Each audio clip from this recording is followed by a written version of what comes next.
on recording? Yeah. Yes, so I have started recording and I will make it Okay. live on 8. Okay. So we'll keep waiting for people to join. Thank you everyone for joining in this afternoon, evening. And we're going to today talk about Nazima Parveen's work on title Contested Homelands. It's on Muslim Ilake. Before I introduce the book, I'm going to introduce her. And so she is currently an associate research fellow at Policy Perspective Foundation. Her work is on rights of ethnic and religious minorities, communalization of space, and the politics of urban transformation in colonial and post-colonial South Asia. She completed her PhD from Victoria University of Wellington in New Zealand, and she has worked as an assistant professor in Jamia Millia and has worked in the UK, India, and Nepal on different government and EU-funded research programs. She's also been given a host of awards and doctoral scholarships from various different funders. So today she's going to focus on the book that she has written and on an extremely important topic of Muslim Ilake, the terminology, the kind of discursive elements that have gone into this concept and this category. And yeah, the floor is yours now, Nazim.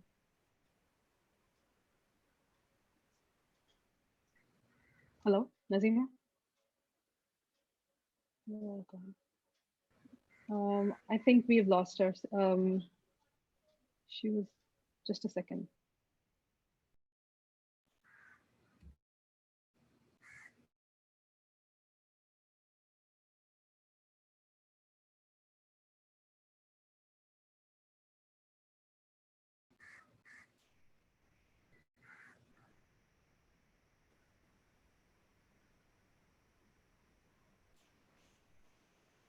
Hello.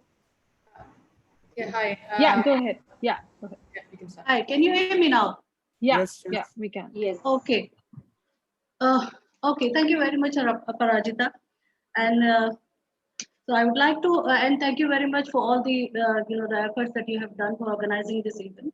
I would like to thank the Center for Social Sciences and Humanities and the Center for Policy Research, Center for Policy Research and their team to invite me to share my work in this series of urban workshops. I would also like to thank all the respected panelists who are and participants who are here to discuss and comment on this work. I'm looking forward to listen to their valuable feedback and questions. Just to explain the structure of my presentation, I'll read the text and show a few relevant pictures, maps, and statements corresponding to the text. First, I'll introduce the conceptual problem. Then,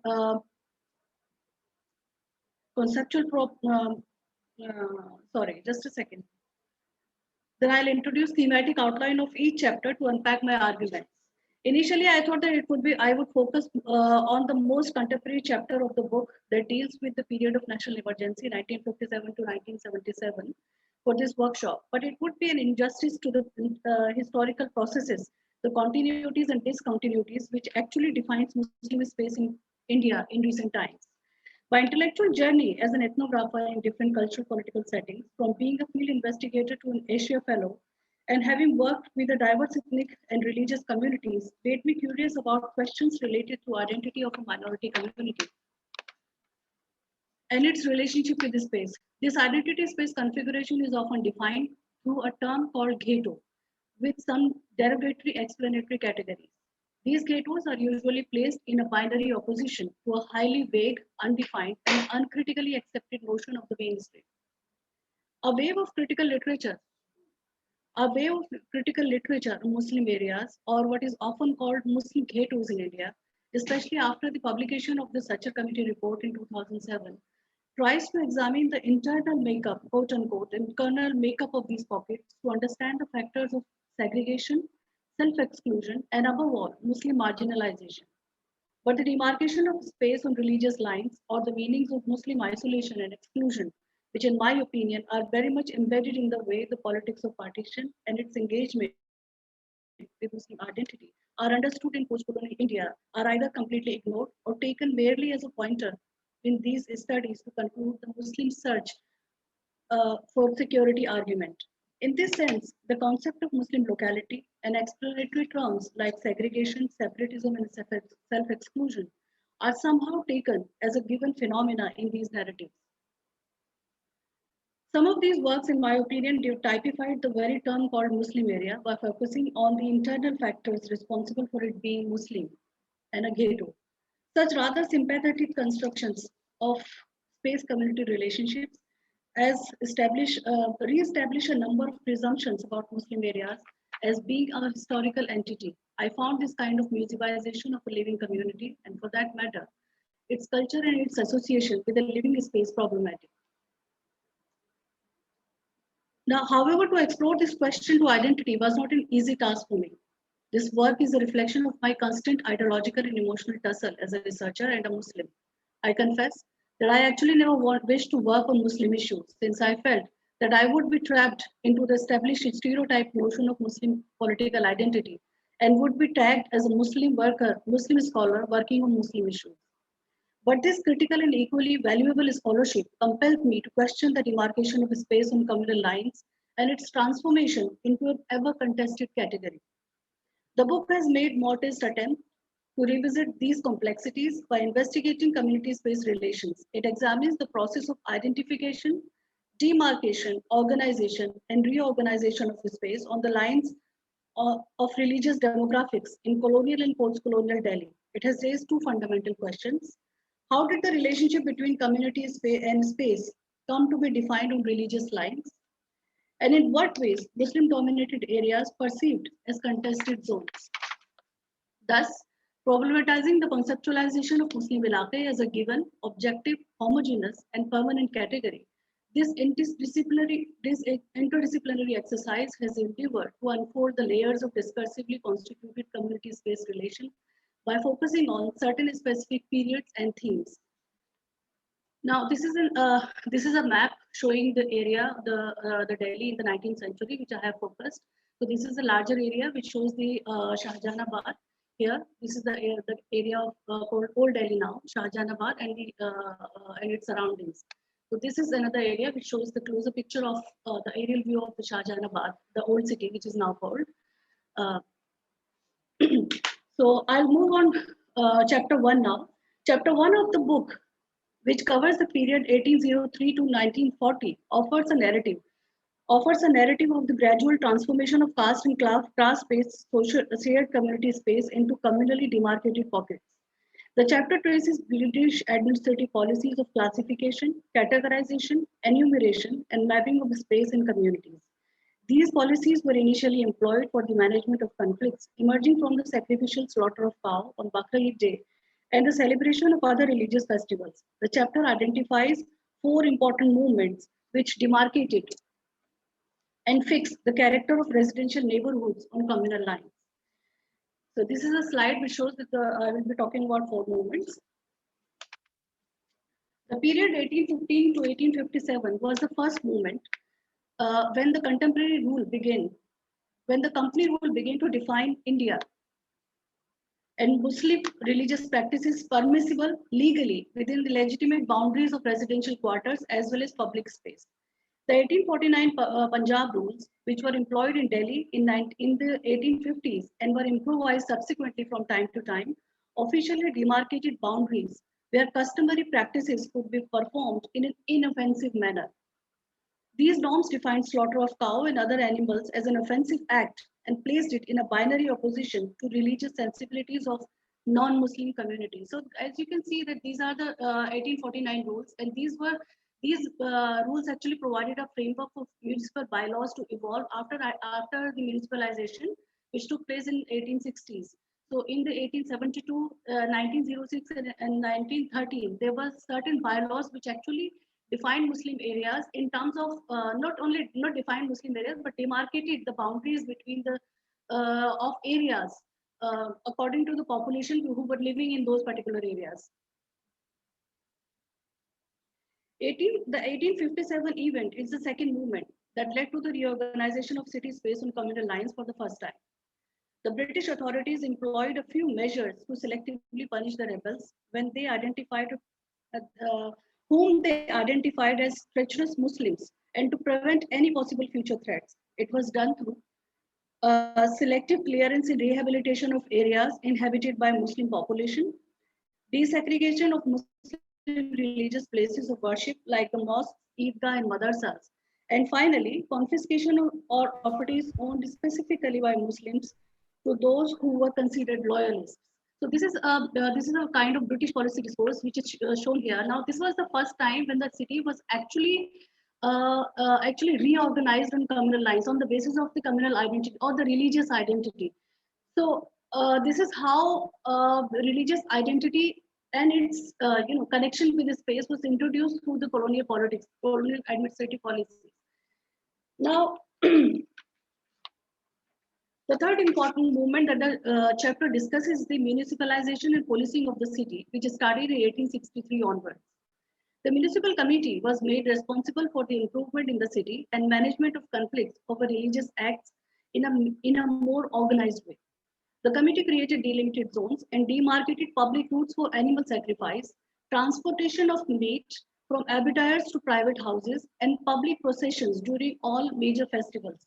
It was done on the basis of religious identity of the inhabitants of different mohallas. The municipality also employed intensive patrolling schemes or surveillance for sensitive areas and protection of communities. Now, it is really important that so the argument which I'm trying to make here is that it's not that people belonging to one particular religious community were moving from one place to another to form religious identity-based pockets, but the official administrative policies actually identified each area according to the religious association of people who were living in that particular area. And for the processions, for the animal sacrifice, and for doing Bakrid and other festivals as well. So the routes were marked out on the basis of religious identity of the inhabitants of the particular area. Now, if you see, if you follow the cursor, that this was the Turkmanget area. This was the Turkmanget area, and the slaughterhouse, the old slaughterhouse, was situated somewhere here. So, for the sacrificial of cows or for the cow processions, so these routes, the internal community routes, the public routes were actually identified on the basis of religious identity of people there. Now, the second slide, just a second.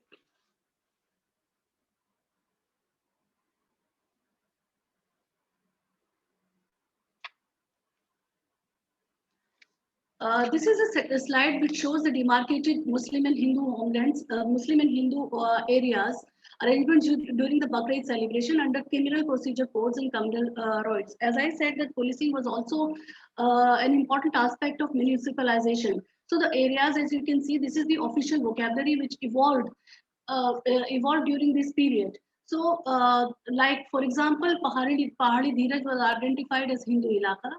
The other Ilaka was identified the Muslim Mohammedan Ilaka. Then there was Hindu and Mohammedan Ilaka. So this is the official categorization of different localities. The fourth movement. Now this is the fourth movement that the chapter looks at is the introduction of local self-government in Delhi in the 1880s through urban reforms.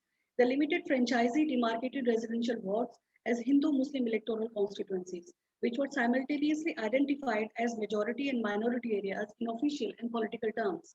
The chapter discusses how subsequent debates on separate electorates further concretized communal demarcation of residential wards and legal reforms in 1909, 1919, and 1935. As we are aware that as the local self-government was introduced in Delhi in 1880s, so there was a debate on the joint electorate or separate electorate. So what we see here is that the localities which were initially identified as started to be identified as Hindu areas and Muslim areas, eventually were transformed or were seen or became or acquired a political identity with the introduction of local self-government and limited franchising. So this is a statement from the Chief Commissioner's statement on the communal representation in Delhi 1909, who actually gave a justification for why separate electorate was important. So we can see how Hindu and Muslim identities were becoming a political identity in this sense. Now, this is the fourth movement, and it tries to show how Hindu and Muslim areas or wards which were defined through the municipalization, came to be identified as Muslim constituencies. So you can see here that the dark circles here are Muslim area, and this is all based on the classification or administrative classification which was done under policing or municipalization. So these were more Mohammedan areas, the dark circles. The hollow circles reflects the Hindu areas or Hindu ilaka, and the dark gray circles with the gray circles show Hindu and Mohammedan ilaka, combined ilaka, or mostly Hindu ilaka and few Mohammedan ilaka. So this is the official vocabulary. So this is how we see transformation taking place. The chapter shows that the encounter between colonial administrative policies and Indian realities produced a complex configuration of identity and politics that redefined space community relations. As a result, three official categories, Hindu dominated, Muslim dominated, and mixed or combined areas came into existence. This demarcation of space eventually became yardsticks and set the terms of colonial politics in the 1940s, as the classification did not remain localized. Now I'm moving on to chapter 2 now.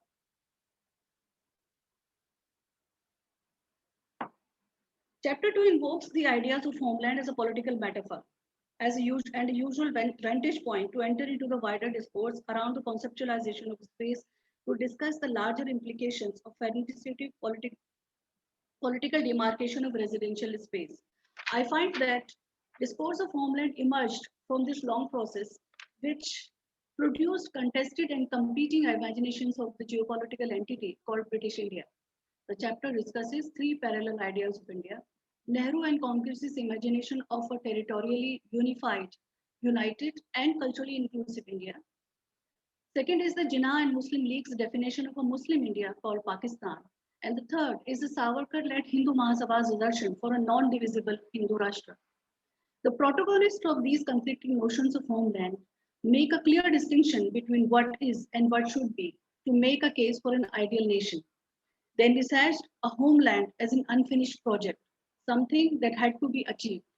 Although this distinction was very much linked to the transfer of power from the colonial state, the discourse of homeland offered templates for the communities to imagine their collective identities and relate them to their living spaces.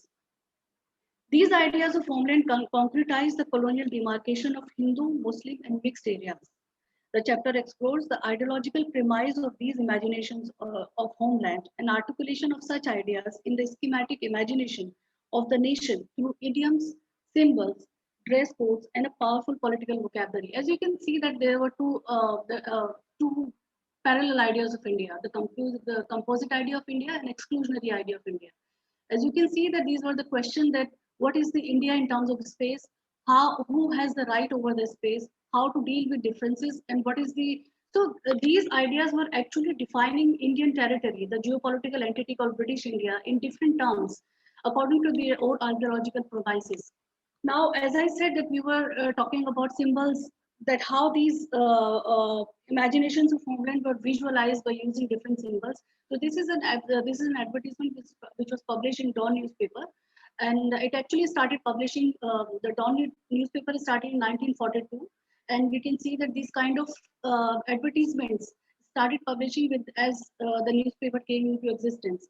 So it's Jinnah Cap advertisement for Jinnah Cap, and now it becomes important to see that the second concern of this chapter is the multiple manifestations of these ideas at the level of locality. It looks at the ways in which different political groups introduce the vocabulary of homeland to justify their acts and patterns of mobilization in the gullies and mohallas of Delhi. The unprecedented rise of a number of community defense groups like the Hindu Sena, Rashtriya Samsevak Sangh, Rashtriya Seva Samiti, Hindu Rashtra Dal, Lok Sena, Muslim National Guard, Majlis-e-Ehrar Islam, and Khaksar is discussed to show how disciplining and militarizing the youth actually became an important feature of local politics in the 1940s. So this is an excerpt, an abstract from an Intelligence Bureau report 1940s, which actually identified that how people are have started participating in such groups and started volunteering. So the second slide shows the, just a second, I can't actually see the, anyways. I'm not able to read the titles here because of the other icons here. But anyways, I'm sure you all are able to see Yeah, it. we're able to see. Okay. We're able to see. So this is a circular which was issued by the Hindu militarization by the V.D. Savarkar regarding Hindu militarization board. So the circular was issued during the time of Second World War, because the British war efforts had started, and they had started they started started organizing military training groups, military training camps in the city. So what we see here is that how different political groups, whether they were Muslim National Guard or this kind of Hindu Mahasabha, they started, they really encouraged the Hindu youth or Muslim youth to take part in these military training camps in order to fight, because for Hindu Mahasabha, they were fighting against the Muslims and Christian and other community who they feel were not a part of their imagined Hindu nation or imagined nation of Indian nation. So the purpose of this militarization board was not only to train youth, but to also to equate the number of Hindu youth with the Muslim youth, so that in all three armies, so that the number is equated. And so this is one example of this kind of training groups. Now the other, this is the resolution which was published by the following is by the Dawn newspaper in 1946, to show how this, you know, to how to show that this is how they imagined their nation, and this is how they were asserting and encouraging the public to imagine themselves in the given framework. The chapter demonstrates that the discourse of homeland reinforced the established demarcation of space and converted residential wards into contested zones. But this demarcation did not remain localized. In the wake of political negotiations, and every gully, street, city, and region, and the nation at large acquired a communal identity. Now, this is another Dawn newspaper article, Dawn newspaper footage here, which actually shows Muslim India observed direct action there, that how these were accentuated in the public discourse. But this demarcation did not remain localized in the wake of political negotiations, and every street, city, region, and the nation at large acquired a communal identity. It led to the partition of India into Muslim majority regions and Hindu majority regions. So, as we know, that with the Pakistan demand, the areas which were identified merely as Hindu-Muslim areas actually came to be defined in a larger sense in terms of city and region and at the nation as Hindu majority areas and Muslim majority regions, leaving the minority regions and mixed zones contested forever. Now, this is another, the demarcation of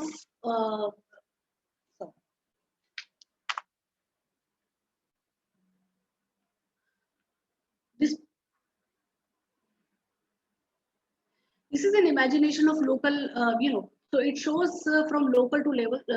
This is a map which was actually used by the B.R. Ambedkar in his book, Pakistan, Demand for Pakistan or Partition of India. And he also used the similar kind of imagination to see, so you can see that how that demarcation of space, which started from streets, actually became nationalized. And that national discourse of homeland was then in reverse was imposed again on the local politics. So this is the Hindu and Muslim areas in the discourse of homeland in 1945. This was imagined by the B.R. Ambedkar.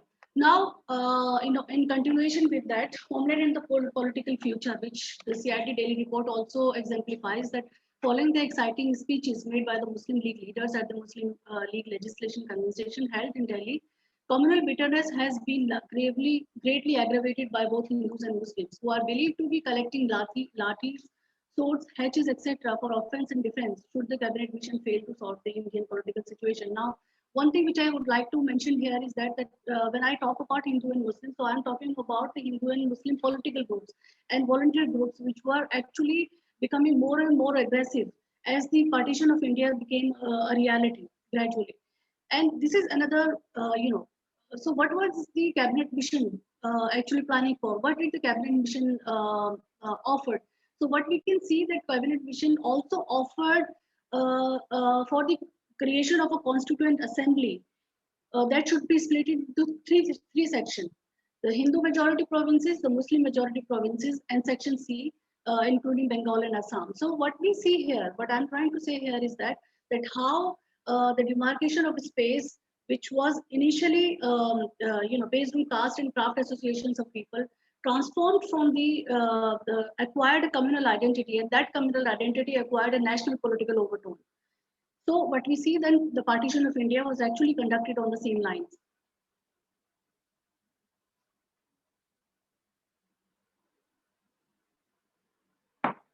Now I'll move on to the chapter 3.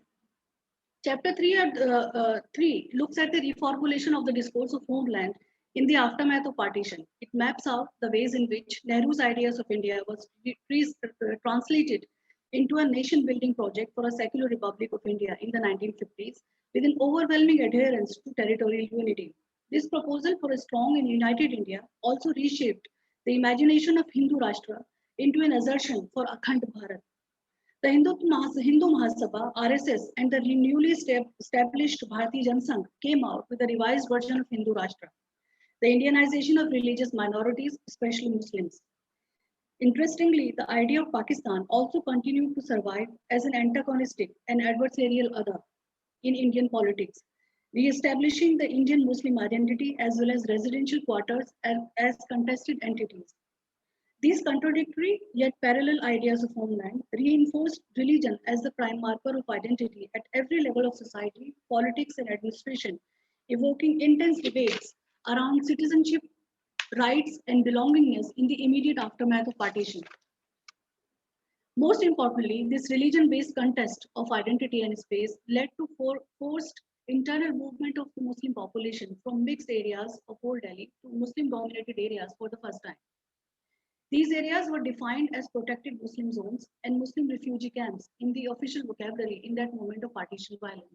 Now, these are some few pictures of the Muslim refugee camps. This is a picture of the Purana Kala camp. Now, as we know, with the number of partition studies coming, has been produced now. So these are the some pictures, some very rare pictures of the Purana Kala camp. It was the very first camp which was established in 1974.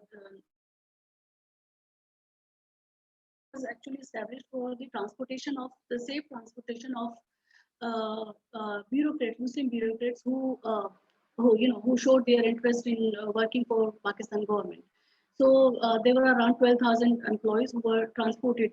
But as the violence increased, as the communal violence increased in the city of Delhi, Muslim population started moving to these refugee camps. So a number of refugee camps came into being. This was the first camp. These are some pictures of the Humayun Tombs camp, which was also started during that period. This is a picture of a Jama Masjid camp. Now, the Jama Masjid camp was actually not a formal camp. It actually became a camp later because a number of people started gathering in the mosque in search of security. Now, the chapter looks at the multiple manifestation of these ideas in the administrative policy discourse that reproduce the vocabulary of homeland for managing and safeguarding minority religious communities. The Evaki Property Act, Nehru-Liaquat Agreement of 1950 regarding the rights and security of minorities, debates on the transfer of population and the management of Hindu, Sikh, and Muslim refugee camps and Muslim zones in Delhi show how the realities of partition and the discourse of homeland resulted in the making of exclusive communal quarters for the first time in the 1950s. So this was the first time when, because of violence and because of fears, people actually started moving from mixed localities to Muslim-dominated areas, which were officially called Muslim zones. And now when we see as the partition violence increased in 1948, what we see that these Muslim zones, so as you can see that these were the locations of the green patches show the Muslim zones. These were the Muslim zones, and the Muslim camps were situated just near there. Like there was an Idgah camp, Jama Masjid camp, Purana Kila camp, and Humayun Tombs camp.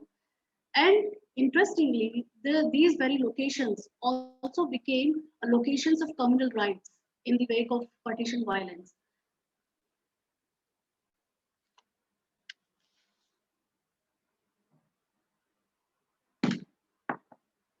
Exploring historical continuities.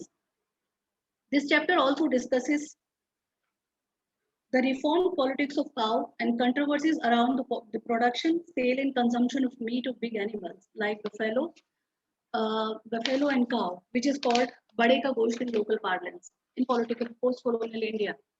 It discusses the legal constitutional discourse and the aggressive cow protection movement that produced cow as a significant political symbol in competitive electoral politics in the 1960s.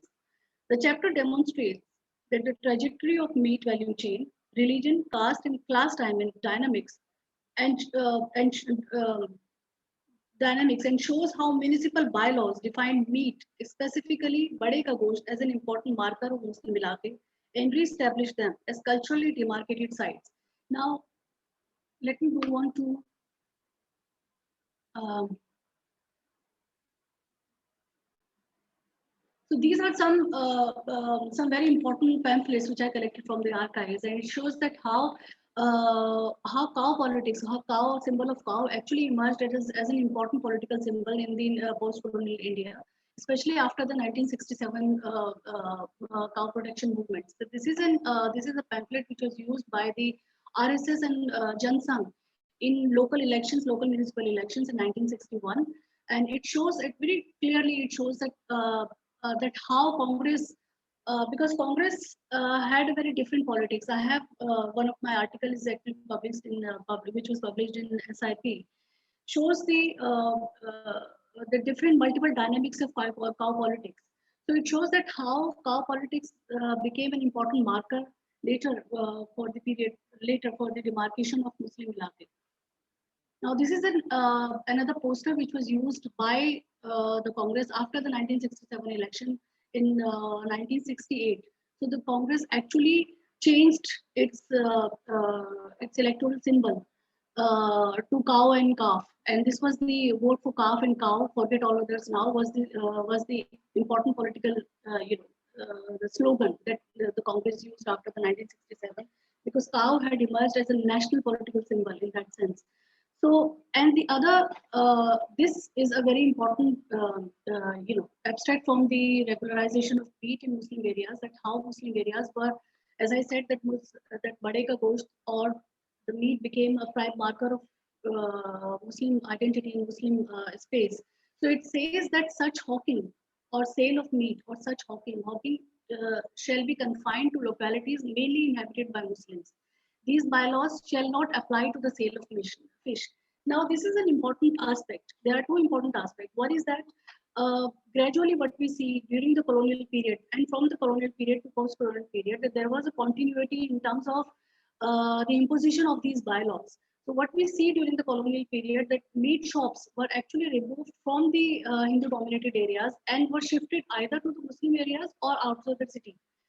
So what we see in the post-colonial period, that the same set of bylaws were imposed, which actually defined meat industry as an offensive trade, and at the same time, so it stigmatized meat. Then, but we see that the meat was politicized, and later, in the later period, it was communalized in the sense that it became an important marker of Muslim areas. So, what we see that why Muslim, I used to wonder that why so many, the meat shops are located only in the Muslim areas. So, this is the reason why we see that Muslim areas, Muslim meat shops were actually legally um, confined to these areas. And one other important aspect that I mentioned here is the bylaws shall not apply to the sale of fish. So what we see, as I mentioned here, that there is a class and caste aspect of meat value chain and meat production and food habit in that sense.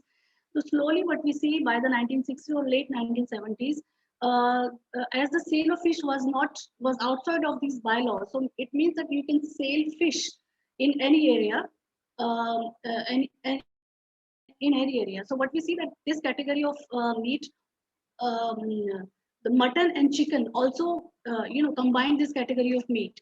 So there was a certain class of meat which was accepted in the urban middle class educated discourse. So the bade ka gosht or the meat of big animals like buffalo or beef, which we popularly call it, was actually confined only to lower caste and lower class Muslim areas. So this is an important aspect of meat industry and meat politics, which is very revealing.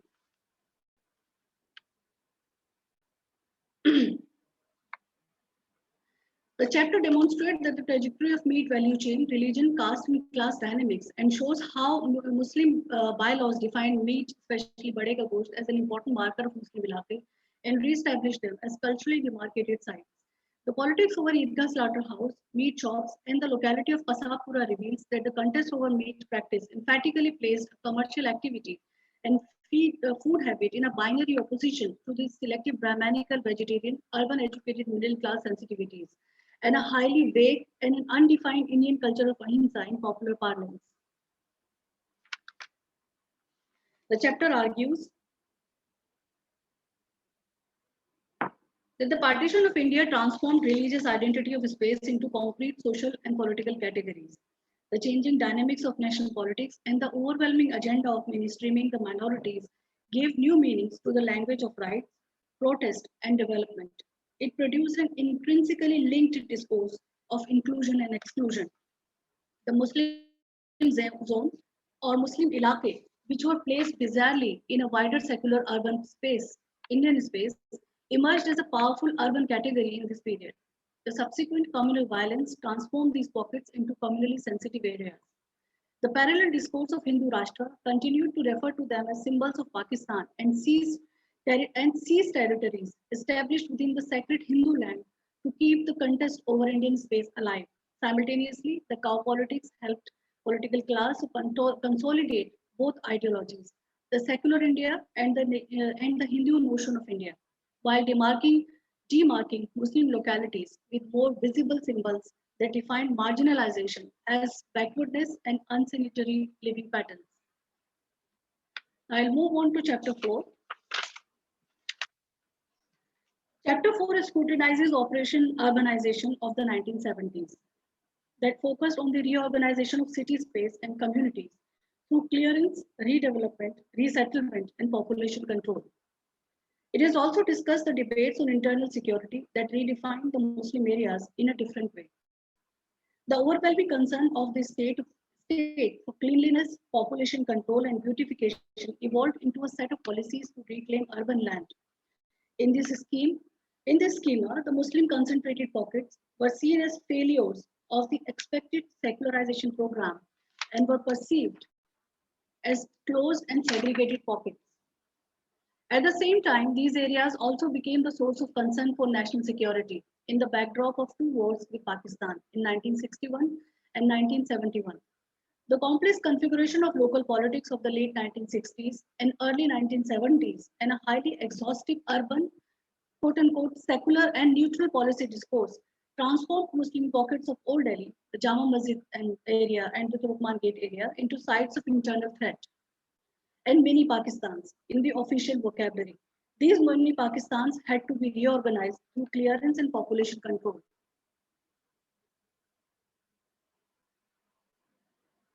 Now, this is a statement which was recorded by the Shah Commission report. If we are aware about the emergency period, and Shah Commission report were actually constituted to inquire into the atrocities which were conducted during the period of national emergency in 1975 to 1977. And this is a statement recorded by the Shah Commission during that inquiry. Indra Mohan, he was a social worker of that area, and he very categorically explains that according to the ruling circles of the Congress party, began to think that such a concentration of Muslims in one particular pocket of Delhi should not be allowed to continue. Indications of this trend were available from certain reactions expressed from time to time. Under the garb of congestion, beautification, and economic upliftment, Muslims were being manipulated so that they could be dispersed across the city.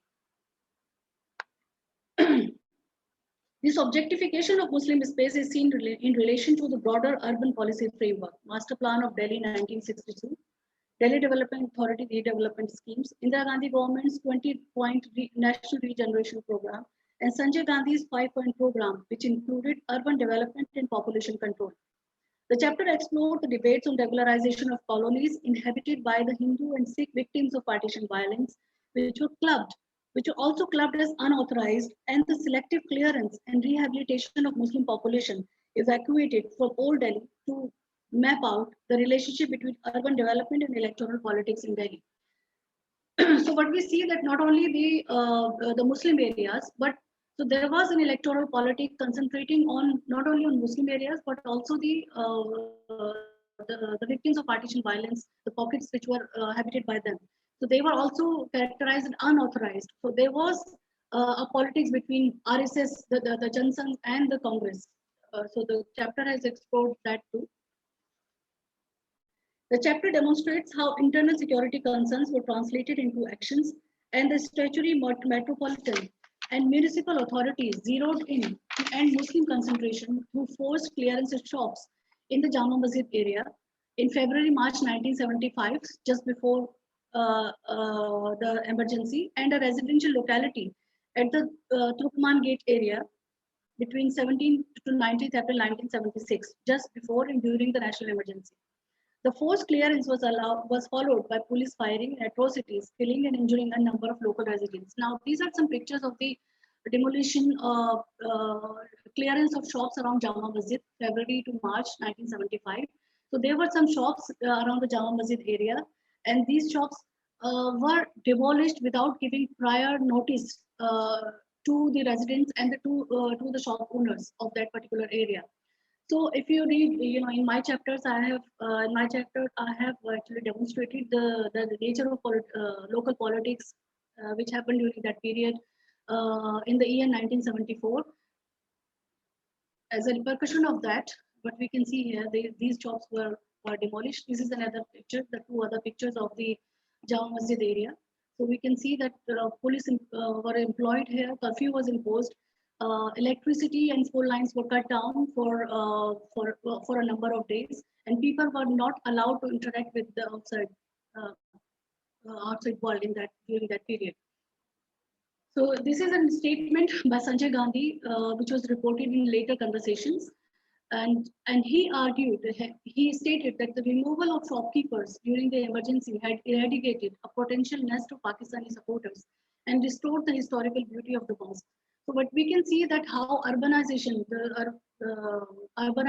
got combined with the stigmatized or stereotyped notion of Muslim Ilaqe, and the official vocabulary also acquired that same vocabulary. These are some pictures of the forced clearance at Turkman Gate area, which took place in between 17 to 19 April. And similar case happened. This incident took place only after 4 months of the Jama Masjid clearance drive, forced clearance drive. So here as well, on the Turkman Gate area, people were evacuated, not even evacuated. Their homes were actually demolished without giving any prior notices to them. So which actually led to protests, fightings, police firing, curfew, and police atrocities. So that also took place in the Turkman Gate area. Simultaneously, the family planning program was also linked to the DDS clearance drive. The unsettled residents. So this is also a slide which shows the official discourse of that particular period. This is a delegation, a conversation between the resident delegation and a DDA vice chairman, who was Jagmohan. So you can see here that the people were demanding, and how the DDA vice chairman responded to their demands using the very terminology. Simultaneously, the family planning program was also linked to the DDS clearance drive. The unsettled residents were forced to get sterilized to avail housing benefits as incentives. The police firing and brutality was eventually justified in the name of the noble family planning program. So these are some pictures of the Dujana House sterilization camp. This was the only camp which was situated in the residential locality. All the other family planning camps were actually in the local dispensaries or either in the local hospitals.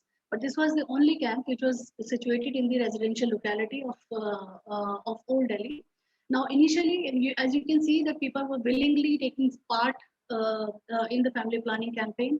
But what happened during that period? Because it all happened in the period of 1 week. So the family planning camp was established on 15th April, and when people who were actually protesting against the forced demolition drives that taking place at Jama Masjid, Turkman Gate area, they actually approached the person who was organizing this, who was responsible for the organization of this Dujana House family planning camp, and they were asked to get sterilized first in order to save their houses from forced demolition.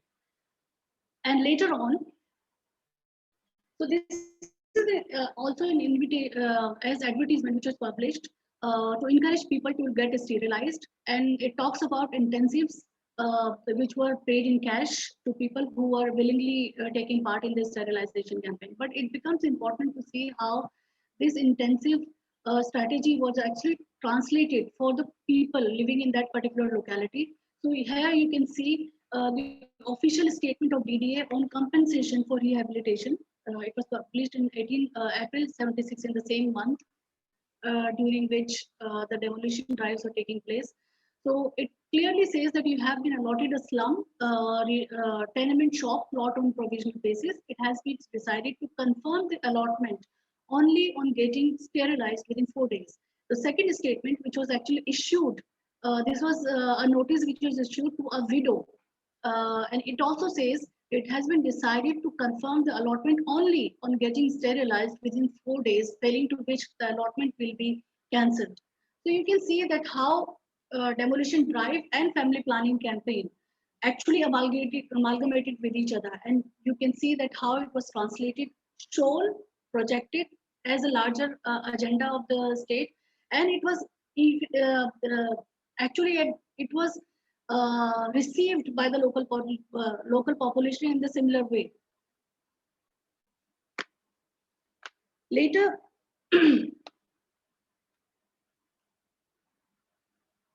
in the later discourse or later during the period of the inquiry commission, the Jagmohan, the DDA vice chairman, as we have discussed, he actually tried to justify police firing and police atrocities by using that family planning campaign as a justification to say that people were actually not willing to participate in the family planning drive. That is the reason why this kind of violence took place, when actually the reality was completely different. So this is how he actually tried to communalize the situation, not only communalize it, but also tried to stigmatize the community as backward in that sense. So this is another Indira Gandhi's statement, who also tried to use a similar kind of tactic in the parliament in order to justify police firing at the Turkman Gate area and the clearance drive during the Jama Masjid area. She also said that we do believe that program of sterilization for the control of population are important, most urgent. When a situation of confrontation is deliberately created, there are tragic consequences. Some deaths have taken place due to firing. Now, this is the statement of the Shah Commission report, which actually concluded saying that the sterilization of poor Muslim population in the area between Jama Masjid and Turkman Gate in the given scenario was likely to be treated as a planned strategy of the government to break the strength of a minority community. So there was an atmosphere of distrust, there was an atmosphere of violence and that kind of situation. But the Shah Commission concluded that though the family planning program may have contributed to the build-up of tension, the firing was a direct and immediate sequel to the decision of the authorities to proceed with demolition regardless of the resistance of the people and consequences. So this is how the whole discourse during the period of emergency evolved around the conceptualization of Muslim areas as problematic zones, as contested sites.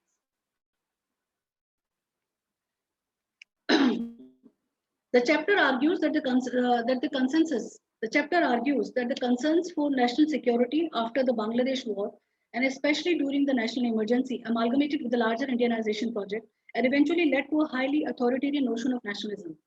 The official narrative of the Jama Masjid and Turkman Gate clearance events reiterated the Indianization project and reducing the killing and police brutality to Muslims' unwillingness towards family planning. These events were forgotten in the political circles and disappeared from public memory with the end of the anti-emergency narrative. But the perceptions that these events reinforced about Muslim areas remained unwritten but important determining factors in the official framework. In the discourse of urban development, Muslim living spaces were regarded as contentious sites that were best to be left alone because the community was against the inclusive living and progressive ideas like population control, health, and hygiene. These pockets were thus deprived of necessary improvement required for redevelopment, a fact which is underlined by the Sacha Committee report. Now, the book makes two broad arguments.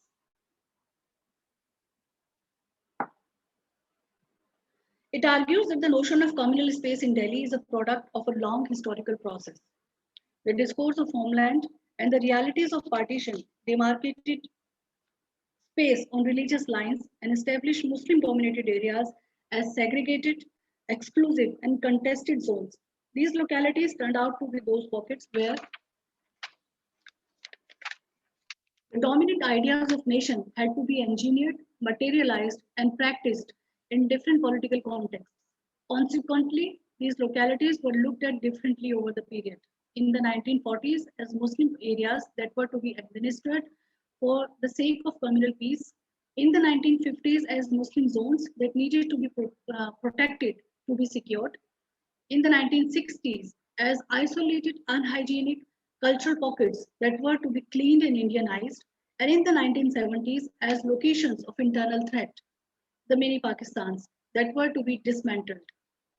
Secondly, I argue that Muslim localities are discursively constituted political sites, which may or may not correspond to the actual demographic configuration of any administrative urban unit.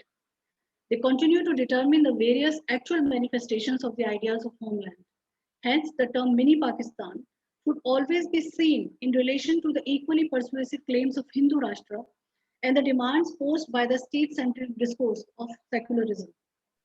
These dominant notions of has resulted in the objectification, or more appropriately, museumization of the everyday spatial practices and culture of a living community. It is one of the reasons why these pockets come to be seen as terrorist hideouts in the altered political scenario of the late 1990s, and the reason why the issue that underpins such objectification persists in the 21st century.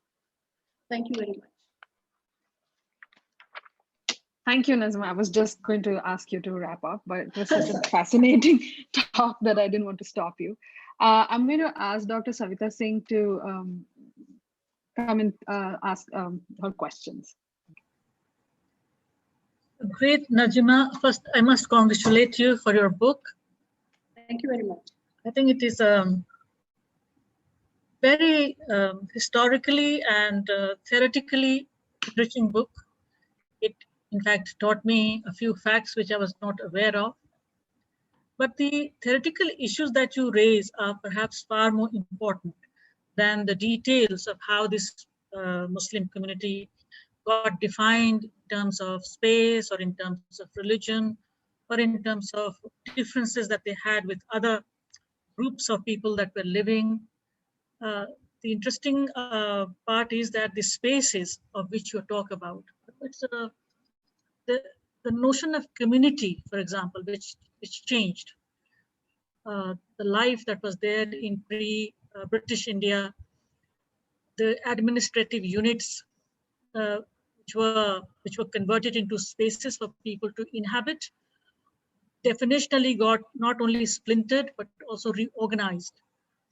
There is here, you have a kind of an onslaught of modernity on a traditionally defined, culturally secure people living in a certain kind of space and time.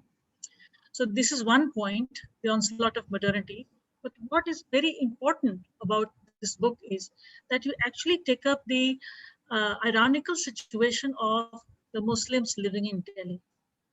And I very much appreciated the point that uh, the homeland that actually got created in the name of Muslims securing a cultural and territorial space, which was Pakistan, this particular understanding or notion of homeland could not satisfy people living in Delhi because of the implication of partition of India, the class and caste issues involved as well, not only religious issues. And this is overlooked most of the times when people talk about Muslims. They also belong to a certain class, and there are also caste groups. So maybe the upper caste, they felt happy to have Pakistan as their homeland, but Muslims living in Delhi did not consider it simply their homeland. So there is an unfinished project, as you said, of the formation of a homeland for Muslims living in Delhi. In line of in this argument that you are making, I want to know if they really have a vision of a homeland, given the kinds of pressures, pulls, and pressures of politics of various kinds that are being played out now. Are they? Is there a subjective world which still hankers for obtaining or creating another homeland other than what we have in terms of India? I mean, the secularists, for example, would very much like Muslims to live here as minorities and consider it their country and accept their status as minority community, uh, take, uh, take advantage of the privileges of minority communities that has been constitutionally given. In spite of all of this, are they still not convinced that it is their homeland? This is something that I want to know from their, however, if others other than Muslims, if they consider them to be naturalized or natural claimants of homeland, which in India is, what is their take on that? I mean, it means that kind of fight, the ideological fight, are they prepared to sort of carry out, to claim their space within this homeland that is secular India, in spite of the fact that there's a lot of communal politics going on at the moment, and forces are really pressurizing them to the point of despair. But still, what kind of imagination they have of a homeland? This is something that really interests me. I mean, is there any hope? Because without them considering India a homeland, there will be no secular India. Hindus cannot build only Hindus cannot build secular India. They have to have other communities thinking on a similar lines, and there has got to be consensus on this. So this is also a question with regard to future of secularism in this country. So I would like you to offer your reflection on this, Nazima. May I speak? Yeah, please go ahead. Okay. Thank you very much, Professor Savita Singh, for this very important feedback. And thank you very much for your wishes on my book. But I would like to reiterate my point. I think you completely misunderstood what I was trying to say. Because what I'm not trying to say that Muslims are aspiring to create a homeland in India, because when they chose to not to go to Pakistan, they actually created this. They actually accepted it. Now, if we say that how Muslims look at Indian secularism or Indian state, then we will again be moving into the same trap of identifying Muslim areas or Muslims as problem. But I have tried doing in this research is to analyze how culturally, how caste-based or caste-based or class-based mohallas were actually transformed or acquired a new political identity, which was the communal identity. So first of all, the first argument is that the creation of communal space in Delhi is a political project. So it acquired a political identity with the introduction of electoral system and local governance and things like that. So that is one thing. Now, in terms of so how this area first defined as communal area or religious area, then how it acquired a political identity. So the Muslim area or Hindu area are not merely social residential spaces, they are politically constituted categories. That is one thing which I wanted to reassert. Secondly, I have talked about the discourse of homeland, and that discourse of homeland actually produced three different kind of imaginations of India.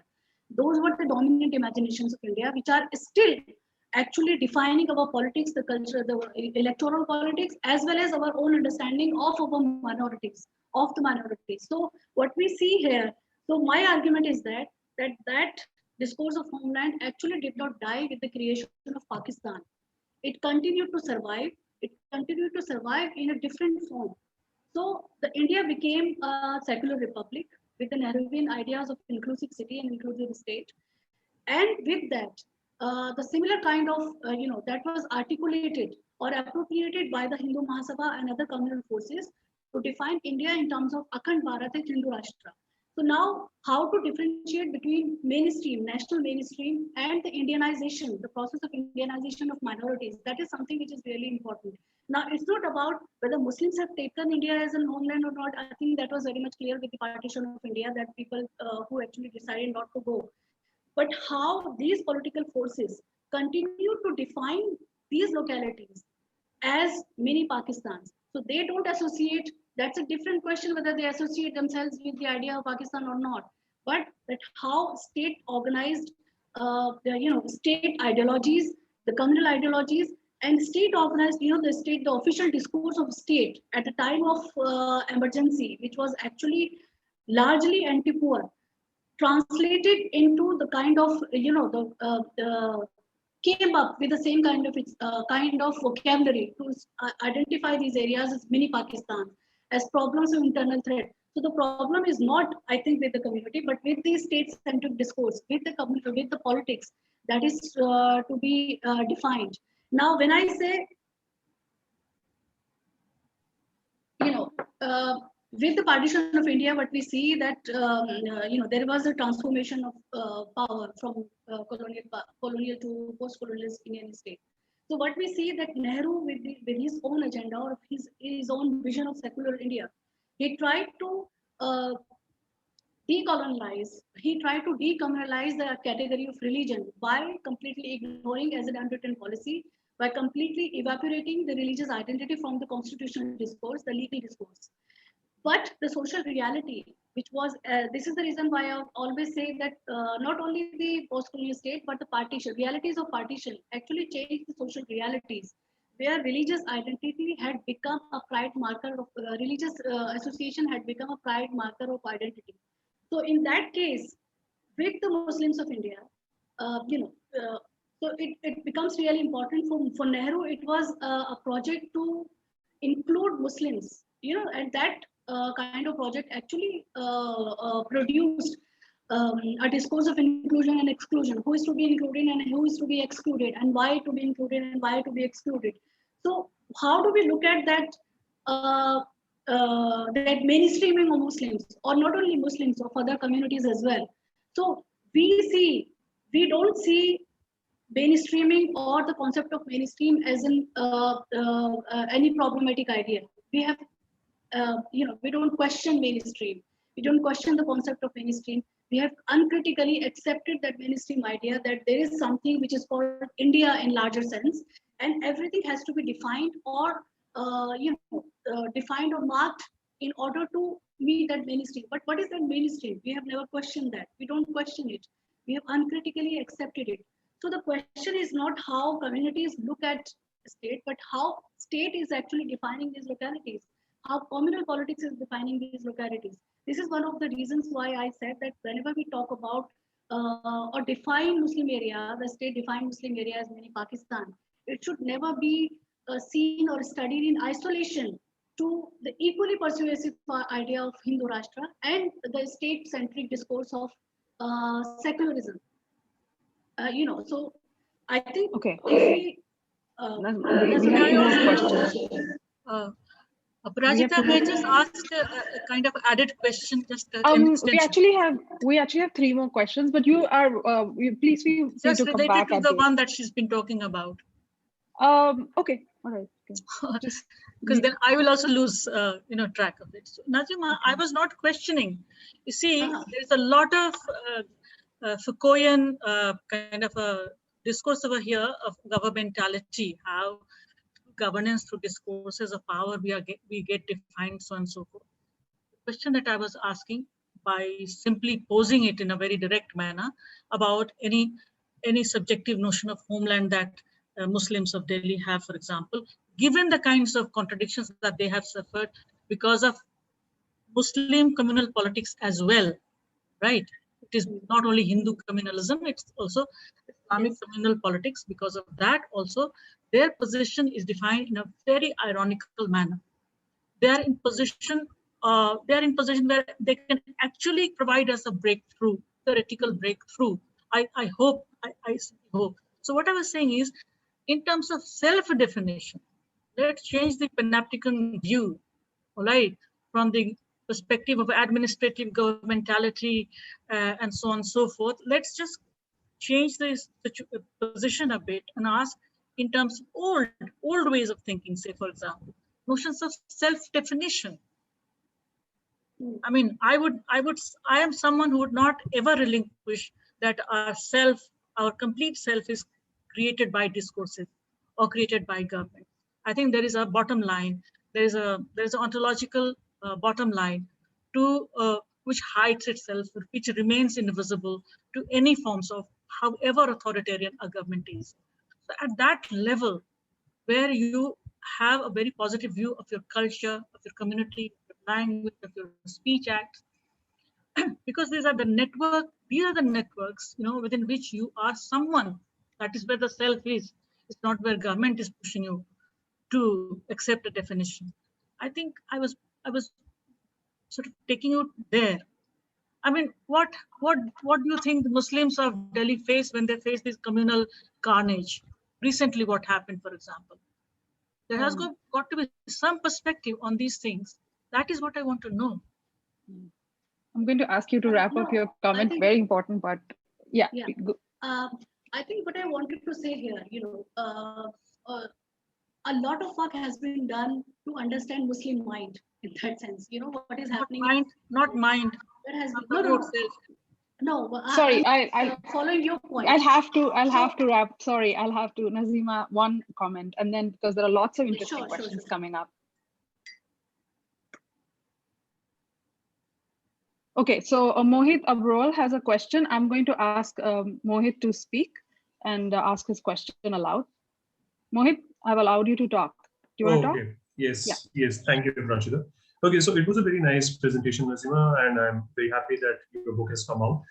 So I just have a very basic question to ask, which is related to the table that you had shown about the variations, like what Nehru's idea of India was and what Jinnah's idea of India was and Pakistan was, and where Savarkar also comes into the picture. So I would just like to frame my question in such a way that, like, what do you see, like, where do you place Gandhi in such kind of a table? Like, where would you see his notion, because a very deeply religious person at the same time, aligning himself with Nehru, where would Gandhi be placed in such a yeah. Thank you. Can I answer this? Yeah, go ahead. Okay, thank you very much. Thank you very much for asking this very relevant question. Well, I actually avoided Gandhi for three reasons. First of all, Gandhi does not come under this, the dominant definition of nation state. So the Gandhian definition of space is very much different from the Nehruvian definition of space or Jinnah's or Savarkar's definition of space. Gandhi's space is not confined, it's not territorial, it's not community oriented. It's an open space, first of all. Secondly, Gandhi was not in support of any kind of nation, he never asked for any kind of nation state. In fact, he had a very different opinion of politics and nation state or state itself. So he was more talking about Lokniti and talking about strengthening local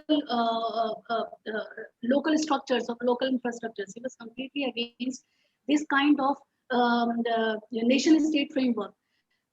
The third important aspect is this: is that Gandhian, ideology actually did not affect this dominant version of homelands, which were evolving during that period of negotiations. Gandhi was actually not a part of that negotiation. Gandhi was trying to support that negotiation and try to come up with a composite kind of with a solution with that. He even suggested Nehru to let Jinnah lead the federal units, which he was actually demanding for. So Gandhi is completely out of this kind of discourse of homeland. So this is one of the reasons why I actually did not take Gandhi deliberately, because he does not, he is larger than this debate. His ideas are larger than this debate, even during that period. So thank you very much for asking this question. Thank you, Nasir. Okay, so the next question is by Radhika Chopra. I'm just going to find you. Yes. Radhika, can you, if you want to talk, you can. Hello, Radhika? Hi, can you hear me? Yeah, yeah. Okay, so I found your work really interesting and have been following your work for a long time. In fact, teaching it in the Department of Sociology when looking at the city neighborhoods and the making of Ilake, and the way that you trace different kind of municipal laws, particularly around meat, etc., to consolidate the idea of place and space. Very interesting. My question relates to what I see as a kind of a parallel trajectory at one level, along with the issue of meat and placemaking, which is that of leather.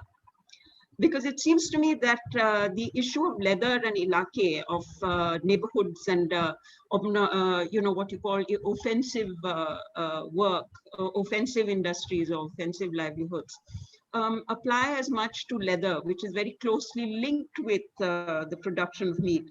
And I was wondering whether in the course of your own research, you saw this kind of interweaving of two livelihoods, of two kinds of work and community coming together to both be, but the Muslim identity, the idea of a Muslim Ilake becoming almost dominant because of the political ideology, and the subterranean one being that of leather workers. Thank you very much, Radhika. Thank you very much for asking this question, and thanks a lot for using my work and following my work for this for teaching. It's a pleasure, and this is a very important question, because whenever we talk about meat industry, and this is where politics comes in. So we have to understand, we have to differentiate between what the reality is, and how the politics translates that reality for its own political benefits. The electoral politics. So all the different parties, for me, Congress, RSS, Jansangh, or the any Muslim party, if there is any. The Muslim, first of all, I'm not using, whenever I say communal, so I don't use communalism selectively for defining Hindu communalism specifically. So when we talk about politics, we are talking about competitive electoral politics. And when it comes to politics, everything is defined or projected, which actually serves the purpose of the interest of political elite. So this is where we have to make a difference. Now, in terms of reality, if you ask me, when I look at the industry, look at the meat industry, I find that meat industry is actually based on intercommunity. There is a complete interdependence in meat industry, because if you look at the example of Kanpur, or if you look at the Kasabpura, the formation of that particular area, Kasabpura, because I have done my ethnographic research there. So you will see there is a number of communities living around that particular area, and the reason being is that these communities all depend on the meat industry for their survival. So there is an interdependence in the meat industry, but unfortunately, the politics has communalized the meat industry. And this is one of the reasons why slaughtering and hawking and sale of meat or meat shops becomes more important. because of this politics, not because of the formation of the industry. So the industry is very much inclusive, but because my politics does not suit or does not respond to that, and cannot respond or cannot appreciate that interdependence, I will not as a politician actually highlight that factor. I will find out different ways. As you can see now that there is there is a new ways of defining meat, new ways of defining meat industry or criticizing meat industry, and for that, through that, criticizing the Muslim community or stigmatizing the community for that reason. So what you can see that there is an interesting political economy of meat industry. So it's not only politics of the politicians, but their economic interest also survives in the meat industry. So if you look at, there is a if you read my chapter, then you will find the trajectory, because I have tried to show the meat value chain, that how different economic interests are associated with it. Now, a number of private slaughterhouses has emerged, and you must have seen that a number of big meat industries are actually run by Hindu MLAs, Hindu politicians, and even Jain MLAs. I hate using this terminology, but unfortunately, my work actually revolves around the religious identity, so I have to use it. But you can see that there is economic interest as well. So there is, what I see in the contemporary scenario is that there is an effort to actually divide that, the economic interests, to create a different market for Hindu meat eaters. So what you can see is that there is a market economy in that. So this is one of the reasons that there will be. Now, if you see that, cow politics has remained an important aspect, cow emerged as an important political symbol. And if you look at the last, development, the politics of cow in last 60 decades, you will see that RSS have always been demanding for a uniform law to ban cow slaughter in all over country. But because it's just possible and it was only a political agenda, now you can see that even after BJP being into power, even after BJP pursuing that kind of political agenda, the Hindu fundamentalism and that kind of agenda, they are not going to bring any universal law to ban cow in the country. And you will be surprised to know that Muslim politicians, if we see them as Muslim representatives, because I don't see them as Muslim representatives, but if we see them as Muslim representatives, they have been arguing, they have been criticizing the government for not bringing in such a law. But we can see that but we can see that in the current scenario as well, there is no law. So this is what I would like to say. And this is an important question, that how leather industry, because leather industry completely depends on meat industry, and it also involves different religious and caste communities. But why this question becomes important only for the Muslim community, or is actually reduced to the engagement of Muslim community, that is an important question which needs to be explored. I tried to explore this question during my ethnographic study, but the answers which I received were not satisfactory. So it has to be explored further. Okay, thank you. I'm going to ask the other person who has a question to speak up, Sahil Shashidharan. Sahil? Thank you. Thanks, Abhi. Hi, thank you for the talk. It was really excellent. I really enjoyed the historical exploration and understanding how state-sponsored marginalization has happened in Muslim ilaqe or Muslim-dominated neighborhoods. What I'd like to really know is, given this continuity from pre to post-colonial history of continued marginalization by the state, how would you understand the Northeast Delhi riots?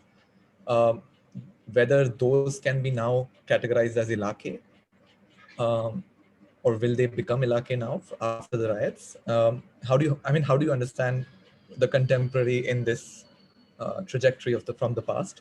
And secondly, I'd also like to, I am from Karol Bagh, so I'd really like to know this, because Karol Bagh, as one of your maps showed, was a mixed community or a combined area. And then later on, it seems to have become more like one of the places from where Muslim outmigration might have happened. And in some senses, even today, there are, informally it's known to not allow property sales to move, at least some parts of especially the more upper class neighborhoods. And there I'd like to really know how you perceive this spatial segregation in terms of the social, um, marginalization that you're basically discussing here. Thanks. Thank you very much for this question. And this actually takes me back to my research question, and that is how this communalization of space, became a reality. The communalization of space or demarcation of space into Hindu area and a Muslim area, and why Muslim area became a contested area after the after the in the post-colonial period. So the current Reut, I very much place the current Reut or Reut situation in that from that particular aspect, because one of my argument is that those ideas of nation, those ideas, the contradictory and parallel ideas of nation actually continue to survive, and we can see that in the contemporary politics that how that survived and how the multiple implications of that survival. So idea of Pakistan did not survive as Muslims' assertion or aspiration to be identified at Pakistan. Idea of Pakistan actually survived as an adversarial other for these political ideologies, for the secular idea of India and for the Hindu nationalist idea of India. So what we see that adversarial other, that Pakistan, which is defined as adversarial other, how that idea is actually imposed on the living pattern of Muslim communities, or they are stigmatized or criminalized or traumatized by calling their pockets as Muslim areas. So one of the important aspects which is important here is that the colonial history and the post-colonial developments have shown that numerical strength emerged as one of an important marker or one of an important token of security. And that was one of the reasons why whenever we talk about security, whether it's about Muslims or Hindus or whoever the communities are, whenever we talk about communities, there is an implicit impression that the community, the people belonging to one particular community should live together in order to feel protected. So in case of, and with that ideological formation or with that sociological formation, what we see that the pockets which were actually mixed or which have like a large Muslim area with small Muslim Hindu concentration or large Muslim Hindu area with small Muslim concentration, how that becomes unnecessarily, it becomes a part of, it becomes contested. So this is what happened in the writing period, in the Delhi Reut's. This is what happened. This was, for me, it was one of the implications or of those ideas of movement which are being translated through politics, through electoral politics, for particular kind of electoral gains, whether they are Hindu political elites or Muslim political elites, they are all translating that, interpreting and reinterpreting these ideas of homeland according to the current situation. Now, the second question which you asked about Karol Bagh. So what has happened? My work actually ends in ends at 1980. But what I have noticed is that kind of segregation actually continued to survive, like the way the parallel ideas of notion continued. That kind of segregation also continued to survive. So Karol Bagh actually became a very a number of Reuts took place there. And if you talk about meat industry, a number of tanneries were established in the Karol Bagh area, which were developed after the post-colonial state during the Nehru period.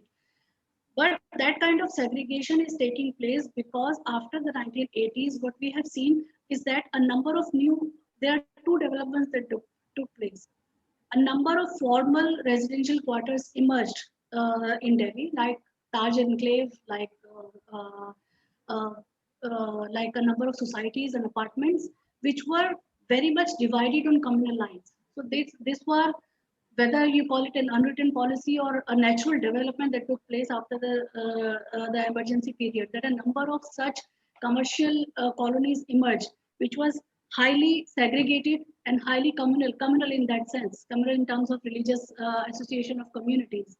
So you can see Taj Enclave, Azad apartment, and a number of other Muslim-dominated apartments, specifically Muslim, not Muslim-dominated, specifically Muslim apartments, and a number of other societies owned by middle-class Hindu, the Hindus in areas like IP Extension, in other areas of South Delhi.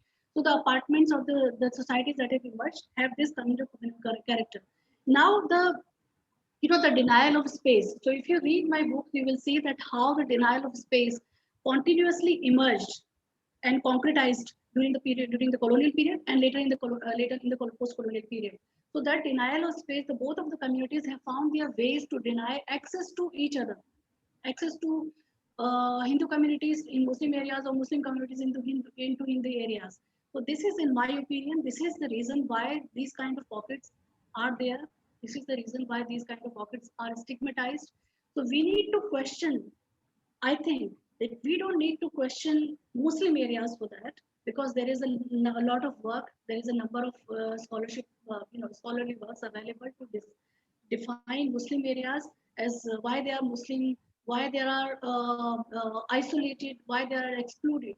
This is something which my work actually problematizes, that we don't need to look inside the Muslim area, but we need to look at the wider political discourse, which is stigmatizing these localities, which is continuously dividing areas on space, on communal lines, and then stigmatizing them.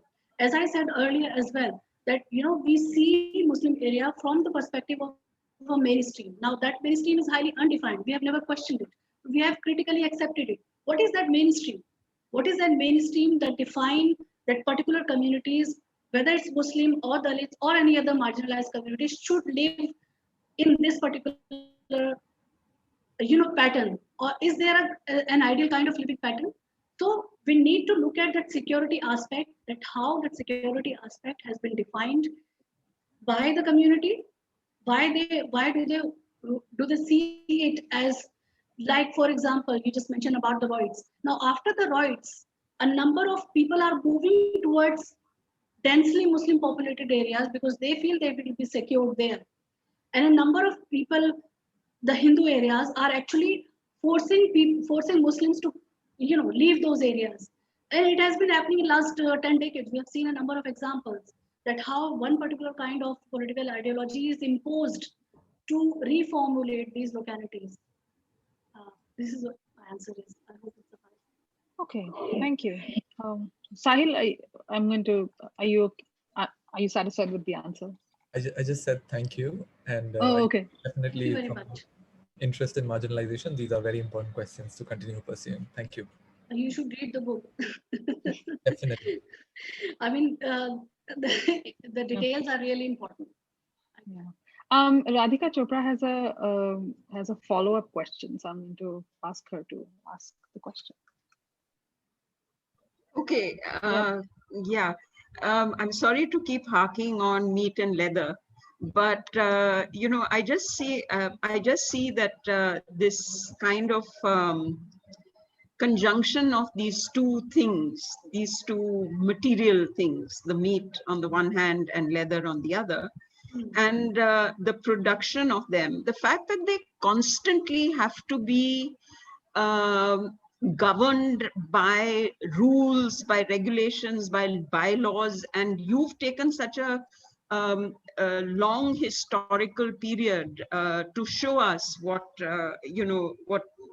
happened to meat, let's say. It seems to me that just the constant reiteration of law itself, of bylaws and policies and so on, does it tell us a different narrative that eventually it's unsuccessful, that it needs to keep having to say the same thing again and again to keep narrowing its field? Is that the story that we are actually witnessing? Or do you think it's another story, that law is not necessary any longer because its inherent ideas and ideology has been imbibed so successfully by society that now even microcosms like small housing societies and apartment blocks can actually create their own communal ilake? what's the story that we are hearing, or is it both stories in one sense? Thank you very much, Radhika, for this question. This is a very important question. And to be very honest, when I was studying the cow politics, so I found it really difficult to unpack the layers of this politics, because what I see at the time of at the time of, if we start from the Constituent Assembly debates, so in the Constituent Assembly debate, cow sacrifice or cow slaughter emerged as one of an important issue, that how this issue of cow slaughter is going to be dealt with in the post-colonial state, or in the state which is actually now majority Hindu state. So how are we going to regulate meat? How are we going to regulate cow slaughter? How are we going to regulate meat industry? Or should we regulate meat industry at all or not? So now here, there are some perceptions in our minds as well, that we look at Congress. At least I have been looking at Congress as a cow protectionist lobby. No, sorry, as a party which has always rejected this kind of complete ban on cow slaughter, and RSS, Jan Sangh as a party which has been pro-cow. So one is anti-cow and pro-cow, but this is actually not the case. This is what we have been shown. So there are different levels of, when we talk about cow politics or meat industry, there are different levels. One is how the different ideologies are defining it. Second, what kind of legal framework is evolving out of that. And the third is how that legal framework is then implemented, not only at state level, but at the level of municipalities, because that is where that law is implemented. That is where the law is actually translated, interpreted, to make, to act upon. So what I saw, that there was a cow protectionist lobby, and there is a an anti-cow protectionist lobby. So if you look at cow as a system, Congress party as a system, then you will see that within the Congress party, there were rightist elements as well. So in the 1940s, what we see as the partition of India or independence became a reality, a lot of RSS volunteers and Mahasabha volunteers actually joined the Congress.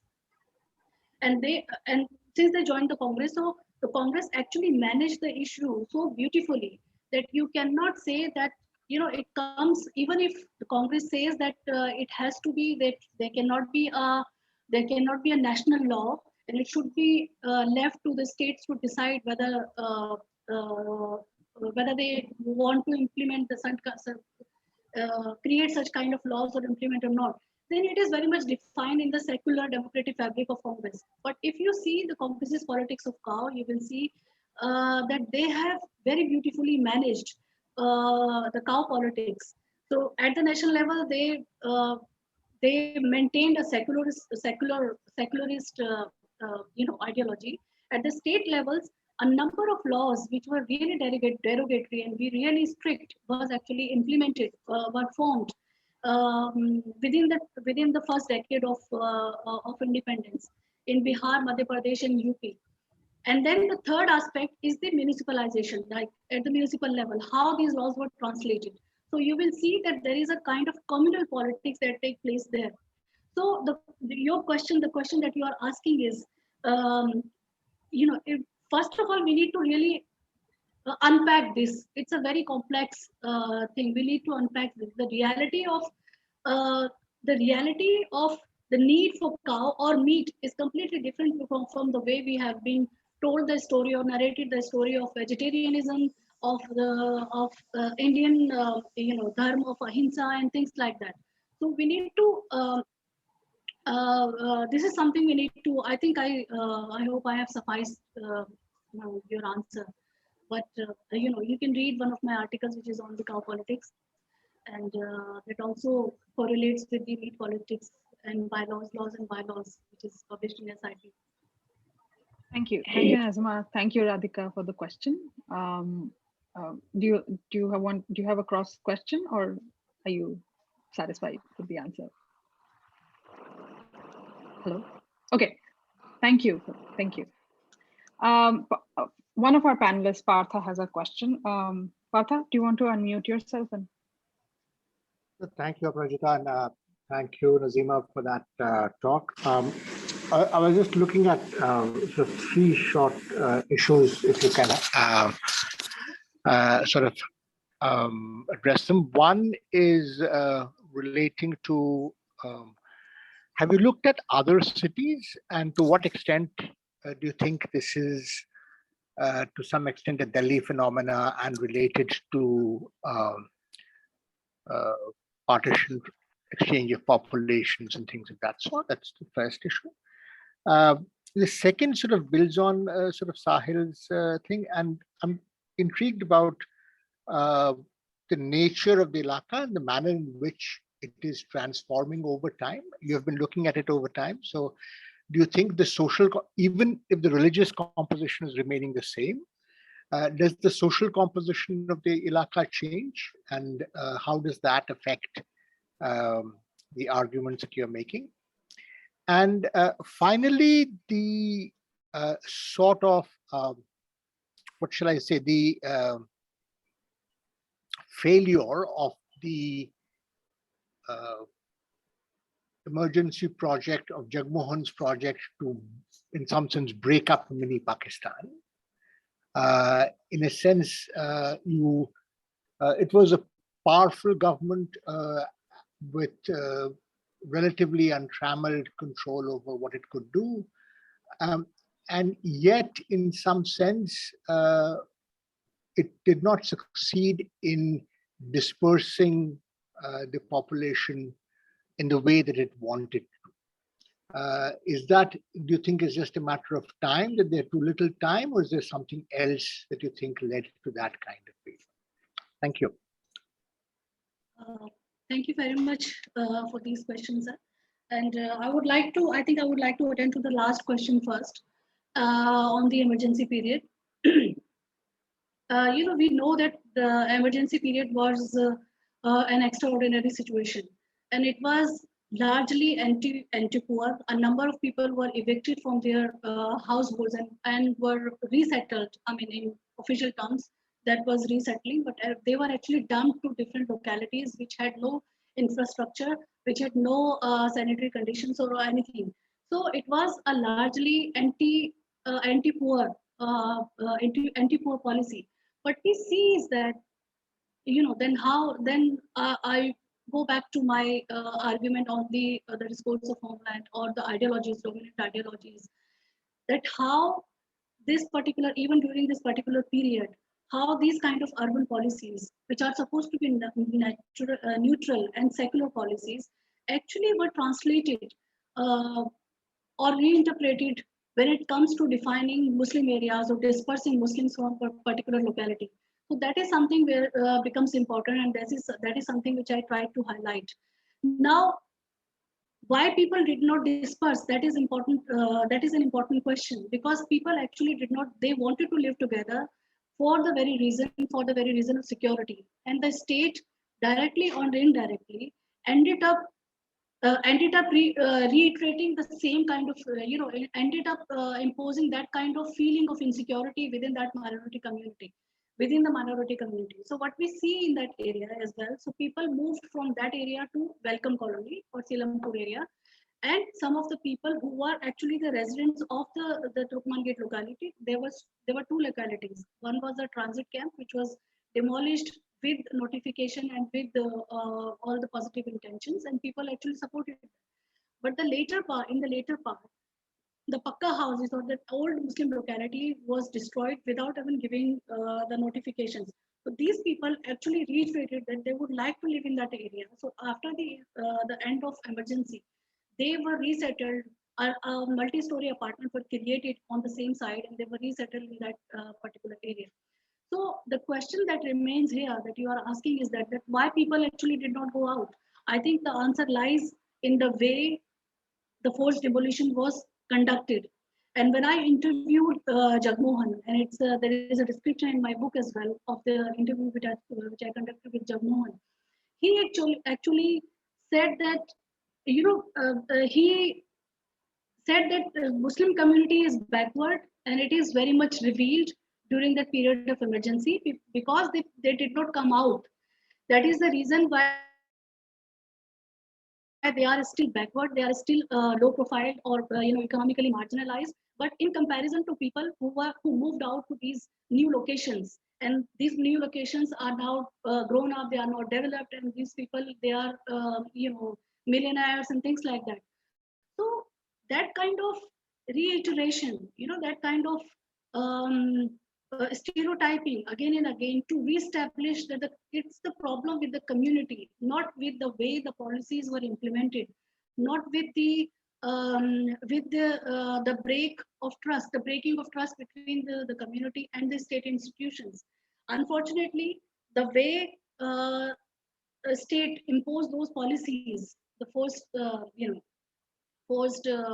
clearance or population control campaign which was conducted in that period, the local people also took it that way, that the larger agenda of the state is actually to disperse the community so that they can be killed, they can be segregated, they can be marginalized further.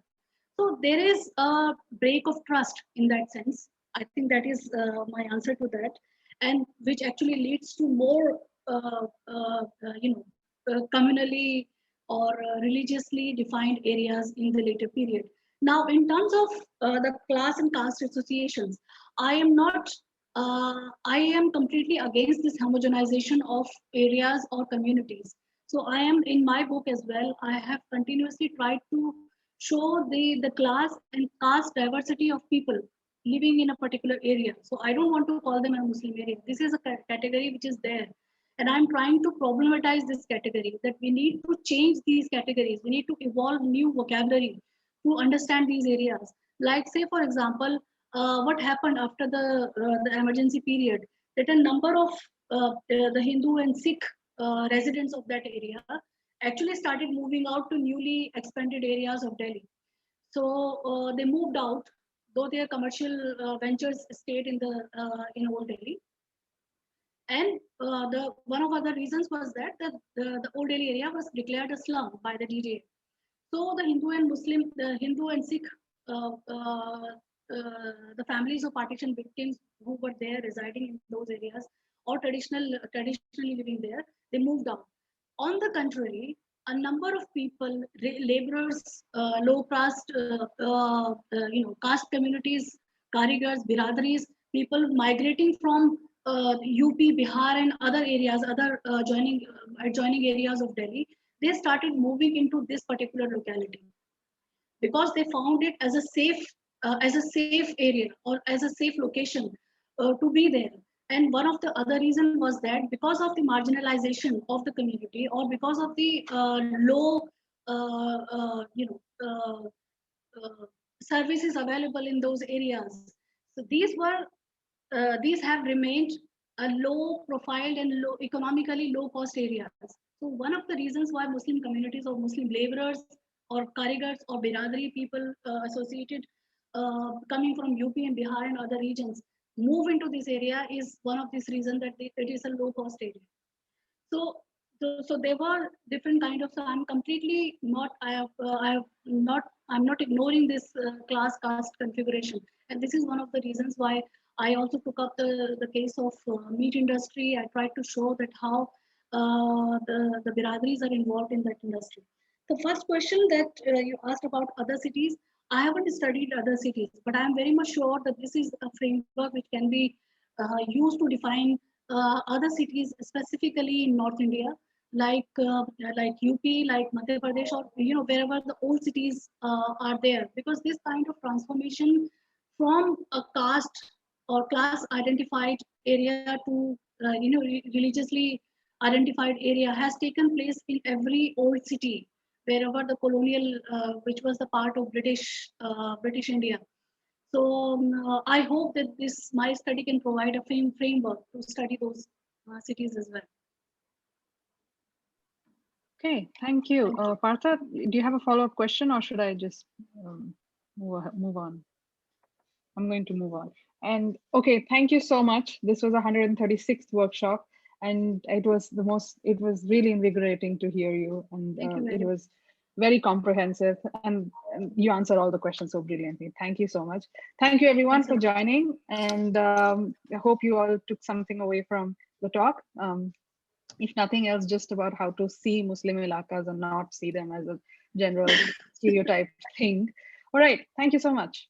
All right. Thanks a lot, Aparajita. Thank you Okay. very much to No everyone. problem. Thank Thank you. you, Savita ma'am. Okay. Thank you.